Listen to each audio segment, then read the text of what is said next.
So as oil prices climb, so have gas prices at the pump, as Jeff just reported. Now Deutsche Bank is warning that rising gas prices could erase the economic gains of the tax cuts. Let's bring in economist and author of The Capitalist Code, Ben Stein. Ben, the president is really saying, OPEC, knock it off. What do you think? I don't think it's going to have any effect. He can't control the market. He is no more able to control a free market in oil than King Canute was able to control the waves. And OPEC can't control it either. There was a time when OPEC had such a stranglehold on the world supplies of oil that they could control it. They don't have that now. The world's largest producer of oil is the United States of America. I let the frackers loose.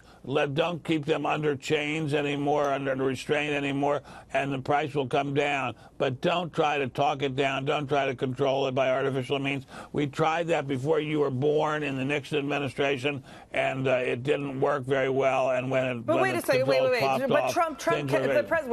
the Trump administration can affect the supply of oil by releasing the frackers, right? That he's done a 180 he's done a 180 from the Obama administration, right? Absolutely, and he's done the totally right thing about that. He is trying to get the lifeblood of the economy, oil, freed up so that it can circulate through the veins of the world economic system and make the world economic system grow and be healthy. That was what Obama was doing to choke off oil and coal at that was a terrible mistake. Mr. Trump is doing the right thing, but I'm talking about in the short run. He can't do anything in the short run to affect the price of oil more than for a few minutes. Yeah, like he did I hear today you, but we know that Chicago Mercantile Exchange. Right, but OPEC has been trying to cut supply because of civil unrest in their home countries. We're going to show you what that price that the OPEC members want. But here's the problem for the president. Deutsche Bank says if gas rises $1.05 per gallon, tax cut benefit gains get wiped out. All the gains from that gets erased. What's the fallout here? I mean, the middle to lower brackets get hit harder by higher gas.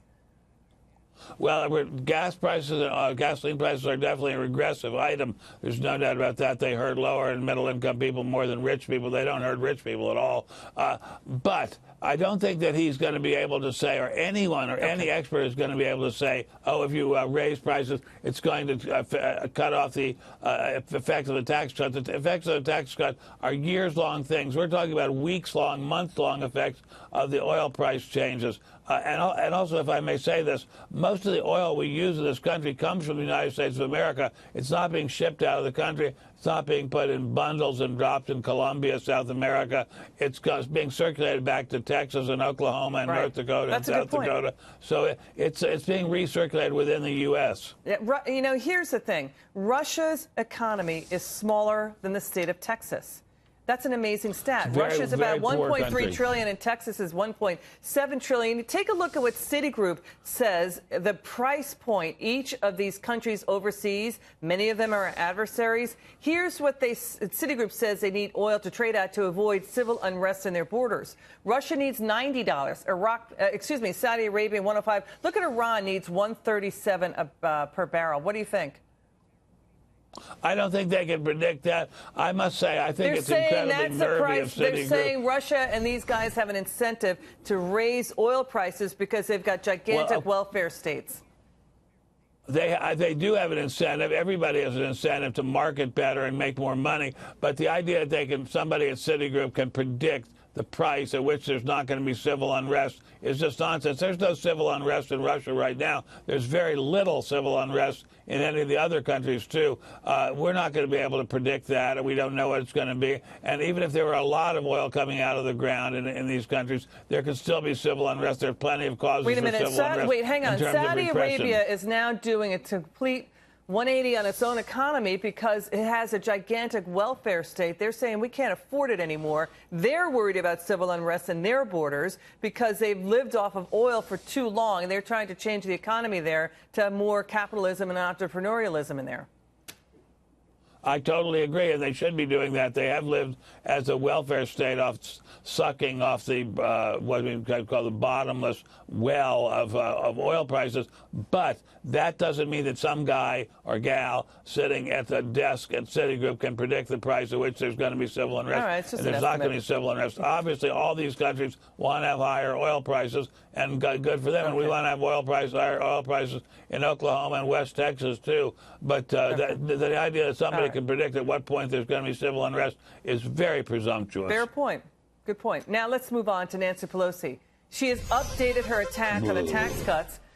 I heard that, and we're going to get to you in just a second. Pelosi is now not just calling the tax cut bonuses and tax cut wage hikes, quote, crumbs. Her new catchphrase, they are BS. The tax scam adds, again, over $2 trillion to the deficit. While the Republicans were saying, oh, it'll pay for itself, we know that it doesn't. Anyone who says that these tax cuts pay for themselves it's not true, it's nonsense, and it's BS. What do you think, Ben? You know, it pains me. It actually gives me a kind of indigestion to say this, but I think she's right. The tax cuts don't pay for themselves, and she's right. They are going to add to the deficit, and the deficit is going to be the cause someday of our own civil unrest. How do you know that, Ben? How do you know they don't pay for themselves? How do you literally, really, seriously know that they don't pay for themselves? Okay, I literally don't, because as the great economist genius von Hayek said, the economy is so large that to try to isolate any one factor as a cause of any other factor is almost impossible to do. But what we do know is that when there have been tax cuts, there have been sometimes there have been an increase in federal tax receipts, and sometimes there hasn't. Everybody on Fox is always saying, oh, but look at the Reagan tax cuts. And it's true. Right after the first Reagan tax cuts, there was a big bump in revenues. But after that, Mr. Reagan raised taxes for 7 years of the next when they cut the estate tax in the 90s, it brought in more revenue than the increase to 39.6% in the upper bracket. That's a fact. And Ben, here's the other thing. That whole thing about the $1 trillion deficit, the CBO report recently said that you're going to see economic growth going to 3%. That CBO report talking about deficits, the headline that was not reported was they're saying now, the CBO is saying 3% growth. That's pretty good. That's extremely good. That would be wonderful if that happened. 4% or 5% would be even better. Predicting the growth of the economy is an extremely difficult thing. Many of the person has been hung out to dry trying to do it.